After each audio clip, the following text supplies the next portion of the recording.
Je suis Claudia Hébert, étudiante finissante en médecine vétérinaire puis athlète le carabin et cross-country. Ça fait environ 1 an et demi que j'ai les symptômes de la COVID longue.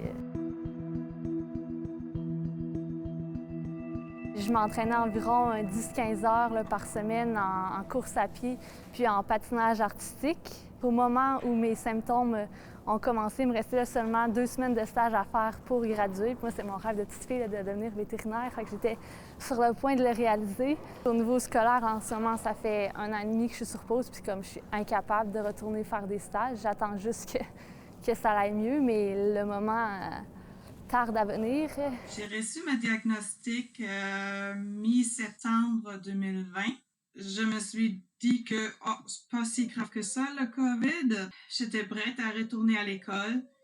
Et après 9 jours, le tout avait viré à 180 degrés. J'ai commencé à avoir des problèmes respiratoires très importants.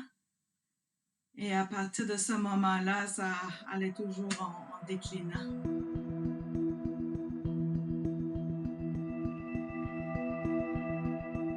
Je suis une ancienne athlète. J'ai fait de la compétition jusqu'à l'âge de 45 ans. J'étais une fille qui ne restait pas en place, qui a une joie de vivre. À ce temps, c'est faut que je réfléchisse. Je suis capable de mettre mes pantoufles. Je suis capable de monter les escaliers. Je suis capable de venir manger. En fait, moi, j'ai eu la COVID 2 fois. Donc, la première fois, c'était en décembre 2020. Suite à la deuxième COVID, c'est là que ma vie a complètement changé, en fait. Autant que j'étais quelqu'un qui allait très vite avant, un projet par-dessus l'autre, que là, on est rendu complètement à zéro. Il n'y a plus de projet. On ne sait pas combien de temps ça va durer. On ne sait pas si ça va guérir. En ce moment, je dirais que le système médical n'a pas grand-chose à nous proposer pour qu'on aille mieux parce que ce qui est de COVID long, on dirait que comme le gouvernement se ferme les yeux, se bouche les oreilles, on n'en parle pas beaucoup. Fait qu'en ce moment, c'est comme par soi-même qu'il faut s'organiser. Pour moi, dans mon cas, qu'est-ce qui m'aide, c'est vraiment la physiothérapie. Je vais minimum 1 fois par semaine, même quand ça va pas, je vais 2, même 3 fois.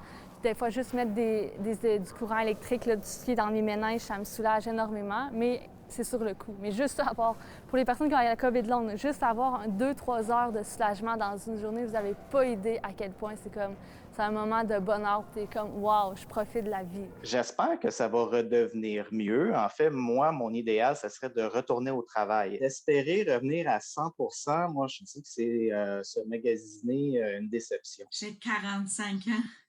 J'ai encore plein de projets que je veux réaliser. Je trouve ça négligent du gouvernement qui ne parle pas assez, qui ne montre pas aux gens ce que c'est le COVID long. C'est déjà pénible d'avoir une COVID 10 jours. Imaginez quand ça va faire 22 mois, qu'on vit ça jour après jour à différentes intensités. Si quelqu'un ne veut pas se faire vacciner, c'est de ses affaires. S'il attrape la COVID longue, c'est de ses affaires. Je veux dire, à un moment, moi, je respecte.